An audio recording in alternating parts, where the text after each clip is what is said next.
Allohni tanidingmi? Rahmatini bildingmi? Adolatini, lutfini, senga bo'lgan muhabbatini bildingmi? Da'vatini tushundingmi? Agar bularni bilgan bo'lsang, boshqalardan behojat bo'lasan. Agar Allohni tanigan bo'lsang, unga iqbol qilasan. Agar uni tanigan bo'lsang, istig'for etasan. Agar uni tanigan bo'lsang, unga tavba qilasan. Agar uni tanigan bo'lsang, suyanasan. Agar uni tanigan bo'lsang, mahzun bo'lishing mumkin emas. Agar uni tanigan bo'lsang, baxtli bo'lasan. Chunki qalbida chin iymoni bor odam dunyoda baxtsiz bo'lishi mumkin emas. Har qancha musibat ustingga kelmasin, bu ham o'tib ketadi. Musibating tugamasa, sen tugaysan, sen ketasan. Allohning huzuriga borasan. Sening iymoning bor. Haqiqiy iymoni bor odam dunyoda mahzun bo'lishi, baxtsiz bo'lishi mumkin emas, birodar. Bir yosh yigit harbiy xizmatga bordi. 1 oy 2 oy xizmat qilgandan keyin otasi general. Shu harbiy qismning generali. Endi serjant unga do'q bo'lsa qilyapti, qo'rqityapti.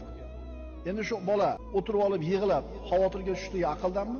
Agar qo'rqib xavotir olayotgan bo'lsa, bitta serjantdan, demak otasini tanimas ekan kimligini. Chunki harbiy qismni kattasi kim edi? Shu generalmi, shuni otasimidi? Demak otasini tanimabdi bu odam. Seni birov qo'rqitsa qo'rqma. Birov va'da bersa ishonvorma. Birov tushkunlikka tushsa qo'rqib ketma. Chunki bu olam kim qo'lida? Allohni tanigan odam birodan qo'rqmaydi, birodan umid qiladi. Kim aytgani bo'ladi? Kim aytgani bo'lyapti? Qo'rqmang birodar, xotirjam bo'ling. Dada, tuya 1 tanga bo'pti, bitta tilla tangaga tuya berar ekan desa, bolam qani o'sha tanga deyapti. Yo'q-da. Oradan 1 yil o'tdi, dada, mana endi tuya 100 tanga bo'pti desa, mana tanga bo'lim deyapti. Ya'ni 1 yildan keyin tuya minish yozilgan, 1000 tanga bo'lsa ham minasiz. 1 yil yo'qmi minishingiz? Minmaysiz. Ma'qulmi? Kim aytgani bo'ladi? Hasan Basriydan so'rashdi. Bunaqa bir martaba, maqomga qanday erishdingiz? 2 ta narsa bilan deb javob berdi Hasan Basriy. Odamlarning dunyolaridan behojat bo'ldim, odamlar mening ilmimga muhtoj bo'lishdi. Basra ahlidan so'rashdi. Shaharlardagi eng boy odam kim?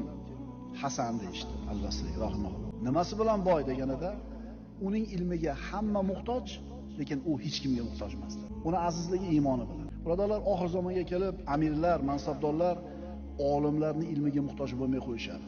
Vaholanki ana shu amirlar olimlardagi bu ilmga muhtoj edi. Shu bilan birodarlar, millatlar, xalqlar, ummatlar tubanlikka yuz tutadi. Abbosiylarning ulug' xalifalaridan bo'lgan Ja'far al-Mansur. Mana Abu Hanifa rahmatullohi alayhi davridagi xalifalardan. Xalifa Abu Hanifaga aytayapti: "Bizni ziyorat qiling, huzurimizga tashrif buyuring." Imom nima deb javob berdi? Nima uchun sizlarni ziyorat qilishim kerak? Sizlarda meni hojatim yo'q. Sizlarda faqat sizlarda ehtiyoji bo'lgan odamlar ziyorat qilishadi. Agar siz menga ikrom ko'rsatsangiz, meni fitnaga solib qo'ygan bo'lasiz. Agar oldingizga borganimda